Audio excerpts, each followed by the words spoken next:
red hot flames versus cold green flames? I don't see a problem with that if you don't.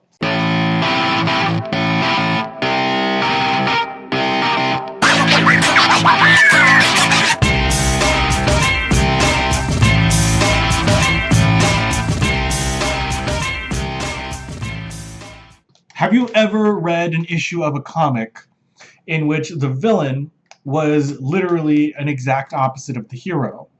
Like, literally a color change.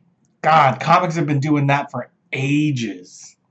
But this may very well be the first time ever that it's happened. I would like to introduce to you guys the Green Flame Gang, who their mysterious powers make them the perfect foe for the Torch. Except that they suck. They really do suck. They're not very powerful at all. Yeah, perhaps I should explain. The story starts with the Torch in his alias form of Jim Hammond, driving down the highway trying to find his way back to New York City.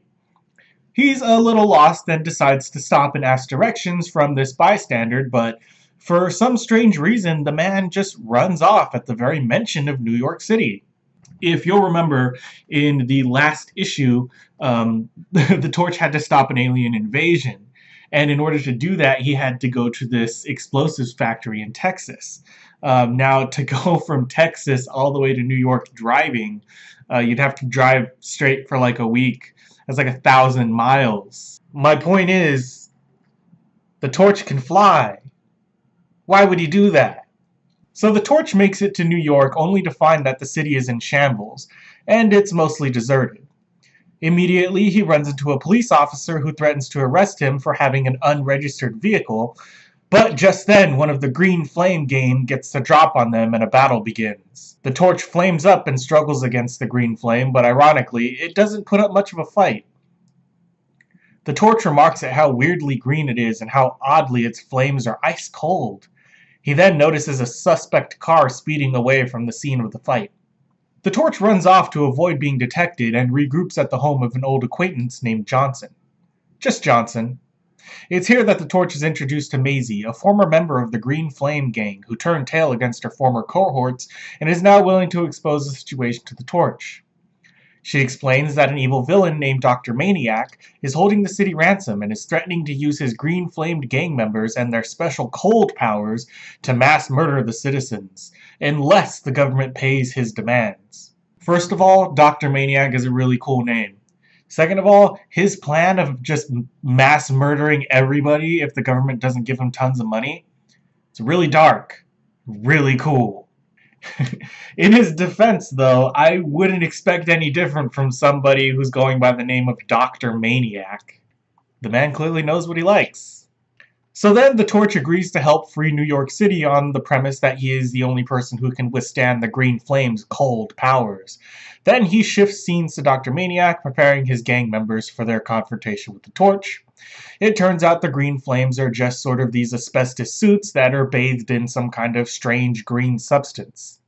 It's never explained what the substance is. It's never explained how Dr. Maniac got it or if he invented it. None of that's ever explained. You're just supposed to take it at face value. Welcome to Golden Age comics. So apparently the government has refused Dr. Maniac's demands, and so his flames go out to destroy the city. The Human Torch jumps in to stop them and roughs up the Green Flames pretty badly. They don't last very long at all before falling limp. Realizing that he's been mostly defeated, Dr. Maniac makes a run for it, but the Torch latches onto his vehicle and melts the engine block straight off. As a last-ditch effort to survive, the Doctor takes Maisie hostage and threatens to blow her head off if the Torch doesn't leave. Fortunately, the Torch is able to circumnavigate them with one of his fireballs and incapacitates the Doctor before he could do any more harm. So then the Green Flames are defeated, the Doctor gets taken into custody, and New York begins to rebuild and repopulate, all thanks to the efforts of the Human Torch. This issue really wraps up in a nice little bow. It's pretty refreshing. I really like this one, specifically because of the trope that it represents. I love the imagery of the Torch essentially fighting opposite versions of himself, even if they do kind of suck. Plus, considering how early this comic book was made, it could very well be one of the first issues to feature this specific comic trope.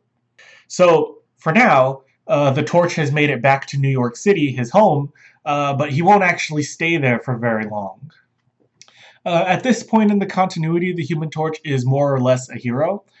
He acts like a hero. He has a reputation for being a hero. People are comfortable asking him for help, and he is becoming more trusting of humanity, as opposed to at the beginning of his arc when he was totally against the idea of being used for anything. But he still has a few more adventures to go through before committing completely to the side of good. And so in the next issue, we are going to see the Human Torch going on another adventure to somewhere less urban, a little bit more rural. The one place where fire cannot exist. In the next issue, the Human Torch is going to the Arctic tundra. If you thought the green flames were cold, man, you haven't seen nothing yet.